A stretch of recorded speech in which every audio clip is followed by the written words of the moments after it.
अस्सलाम वालेकुम। आज हम आपको बताएंगे इंतहाई मुफीद और आसान घरेलू टोटके। कमजोर बीनाई। अगर बीनाई कमजोर हो जाए तो 4 बादाम, 1 चुटकी सौंफ रोज खाने से नजर तेज हो जाएगी। सुरीली आवाज। अगर आवाज बैठ जाए तो गुड़ डालकर चावल पकाएं, रात को खूब पेट भरकर खाएं और कुछ देर बाद गर्म पानी के 2 घूंट पी लें। 2-3 दिन ऐसा करने से आवाज खुलकर सुरीली हो जाएगी। दांतों का दर्द। दांतों के दर्द के लिए बेहद जरूरी है कि किसी अच्छे टूथपेस्ट से ब्रश करें और अगर 1 या 2 दांत में दर्द हो तो अदरक का टुकड़ा या लौंग दबा लें। 1 तोला धनिया लेकर पानी में जोश देकर उससे कुल्ली करें। इससे दांतों के दर्द की वजह से होने वाली सोजिश का खात्मा हो जाता है। कान का दर्द। कान के दर्द में अगर कान में पानी चला जाए तो दवा इस्तेमाल करने के बजाय उल्टे पांव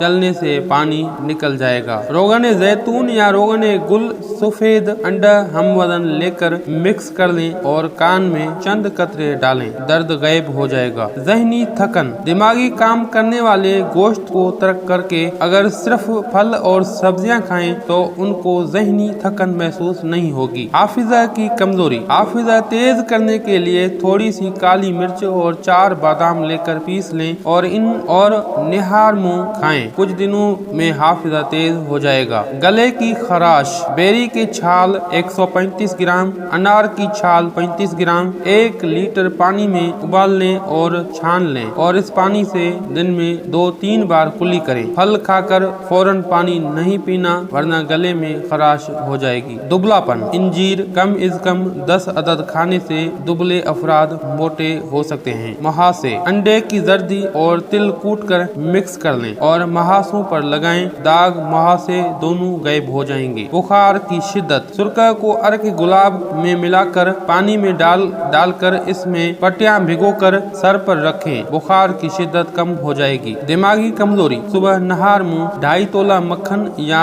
5 तोला बलाई चीनी और कलौंजी का तेल 5 कतरे मिलाकर पी लें, दिमागी कमजोरी दूर हो जाएगी। आंवला। अगर जिस्म जल जाए तो हरा धनिया पीस कर जले हिस्से पर अच्छी तरह लेप करें, आंवला नहीं पड़ेगा, जलन भी महसूस नहीं होगी। लौ से बचना। कच्चे आम को आग पर भूनकर इसका रस निकाल लें और इसमें गुड़ का शरबत मिलाकर मरीज को दें। लौ लगने वाले मरीज को फायदा होगा। सर की खुश्की। बर्तन में इतना पानी डालें कि आपके बालों को लग जाए। उस पानी में चंद कतरे डिटोल के डाल लें और उसको बालों की जड़ों में अच्छी तरह लगाएं और 10 मिनट बाद सादा पानी से धो लें। सर की खुश्की। नक्सीर। जिनकी नक्सीर फूटती हो किसी भी वक्त या खून बंद होने के बाद दोनों नथनों में 1-1 कतरा ताज़ा नींबू का रस टपकाने से नक्सीर दोबारा नहीं फूटेगी। दाद। चंबेली का रस 1 तोला लें और उसमें रोगन संदल 1 माशा और काफूर 1 माशा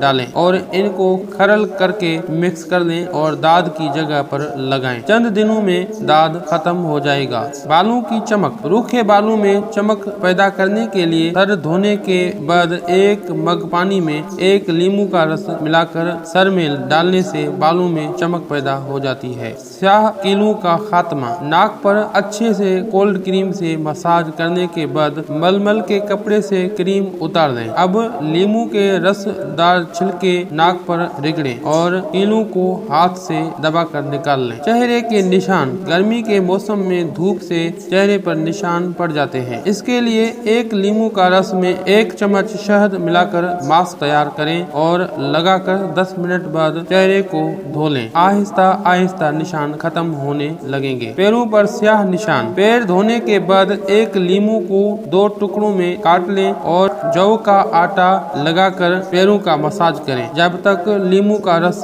पाँव में जज़ब हो जाए। 5 मिनट पाँव धो लें। पेट्रोलियम जेली लगा लें। चिकनी जिल्द के लिए। चिकनी जिल्द के लिए 1 नींबू के रस में 1 खाने का चम्मच बेसन और 2 चाय वाला चम्मच अर्क गुलाब मिलाकर मास्क तैयार करें और लगाकर 10 मिनट बाद धो लें। गर्दन की सफाई। 1 नींबू का छिलका तकरीबन आधा कप पानी में डालकर उबालकर ठंडा करें और उसमें 4 खाने के चम्मच बेसन या जौ का आटा और 1 चुटकी हल्दी मिलाकर पेस्ट बना लें। इससे गर्दन का मसाज मसाज करें और पानी से धोने के बाद किसी क्रीम में चंद कतरे अरक गुलाब मिलाकर लगाएं। ये मसाज 1 हफ्ता मुसलसल इस्तेमाल करें। नाखूनों की चमक, लीमू के छिलके से जिसमें नमी मौजूद हो नाखूनों का मसाज करें, नाखून साफ और चमकदार हो जाएंगे। मेरे अजीज साथियों, ये चंद नुस्खे आजमाए हुए और बेहद मुफीद बेदर नुस्खे थे जो कि हमने आपको बताए हैं। इन पर अमल करें। इन पर अमल करते हुए आप बहुत से ब्यूटी क्रीम से, बहुत से जो ब्यूटी के नुस्खे आते हैं केमिकल से बने हुए, उनसे बच सकते हैं। इन तकलीफों के लिए ये नुस्खे आप इस्तेमाल कर सकते हैं अपने घर में बनाकर। बहुत ही मुफीद नुस्खे हैं। अब हकीम हाजिक को दुआओं के साथ दीजिए इजाज़त।